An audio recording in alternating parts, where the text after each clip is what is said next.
ಇದು chopper board ಅಂದರೆ ತರಕಾರಿನ ಕಟ್ ಮಾಡ್ತೀವಲ್ಲ ಅದಕ್ಕಂತ ಹೇಳಿ ಆರ್ಡರ್ನ ಮಾಡಿದ್ದೆ. ಇದು ಬೆನಿಫಿಟ್ಸ್ ತುಂಬ ಜನಕ್ಕೆ ಗೊತ್ತಿಲ್ಲ. ಈಗಲೂ ಕೂಡ ಪ್ಲಾಸ್ಟಿಕ್ದೇ ಏನು ಮಣೆನ ಯೂಸ್ ಮಾಡ್ತಾರೆ. ಪ್ಲಾಸ್ಟಿಕ್ ಮಣೆ ಯೂಸ್ ಮಾಡೋದ್ರಿಂದ ಏನಾಗುತ್ತೆ ಅಂತ ಹೇಳಿದ್ರೆ, ಚಾಕುದಲ್ಲಿ ತರಕಾರಿ ಕಟ್ ಮಾಡಬೇಕಾದ್ರೆ ನಿಮಗೂ ಗೊತ್ತು ಅದು ಚಾಕು ಕೆಳಗಡೆ ಕೂಡ ಹೋಗಿ ಹೋಗಿ ಬರುತ್ತೆ ಅಂತ ಹೇಳ್ಬಿಟ್ಟು. ಸೊ ಅವಾಗ ಏನಾಗುತ್ತೆ ಅಂತ ಹೇಳಿದ್ರೆ ಆ ಪ್ಲಾಸ್ಟಿಕ್ ಚಿಕ್ಕ ಚಿಕ್ಕ ಕಣಗಳು ಥರ ಆಗಿ ಅದು ಏನು ತರಕಾರಿ ಜೊತೆಗೇ ಅಂಟ್ಕೊಂಡು ಹೊಟ್ಟೆಗೆ ಸೇರ್ಬೋದು. ಸೊ ಇದರಿಂದ ಆರೋಗ್ಯ ಕೂಡ ಹಾಳಾಗುತ್ತೆ. ಪ್ಲಾಸ್ಟಿಕ್ ಎಷ್ಟು ಡೇಂಜರ್ ಅಂತ ಹೇಳಿ ಪ್ರತಿಯೊಬ್ಬರಿಗೂ ಗೊತ್ತಿರೋಂಥ ವಿಷಯನೇ. ಸೊ ಇದ್ರ ಬಗ್ಗೆ ಗೊತ್ತಿಲ್ಲ. ಈ ಥರ ತರಕಾರಿ ಪ್ಲಾಸ್ಟಿಕ್ ಸಾಮಾನು ಯೂಸ್ ಮಾಡೋದ್ರಿಂದ ಅದು ಯಾವ ಥರ ಹೊಟ್ಟೆಗೆ ಸೇರುತ್ತೆ ಅಂತ ಹೇಳಿ ತುಂಬ ಜನಕ್ಕೆ ಗೊತ್ತಿಲ್ಲ. ಅದಕ್ಕೋಸ್ಕರ ಯೂಸ್ ಮಾಡ್ತಾ ಇದ್ದಾರೆ.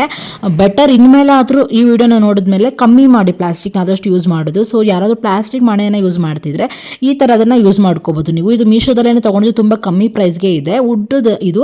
ಸೊ ಇದು ಬರೀ ₹121 ಅಷ್ಟೇ. ಇದ್ರ ಪೂರ್ತಿ ವಿಡಿಯೋನ ನೋಡಿ, ಲಿಂಕ್ ಇಲ್ಲೇ ಪ್ಲೇ ಬಟನ್ ಅಲ್ಲಿ ಇದೆ ನೋಡಿ. ಚಾಪರ್ ಬೋರ್ಡ್ ಡಿಸ್ಕ್ರಿಪ್ಷನ್ ಬಾಕ್ಸ್ ಅಲ್ಲಿ ಲಿಂಕ್ ಇರುತ್ತೆ, ಬೇಕಿದ್ರೆ ಪರ್ಚೇಸ್ ಮಾಡ್ಕೋಬಹುದು. ಈ ವಿಡಿಯೋ ಇಷ್ಟ ಆದ್ರೆ ಲೈಕ್ ಮಾಡಿ, ಸಬ್ಸ್ಕ್ರೈಬ್ ಮಾಡ್ಕೊಳ್ಳಿ.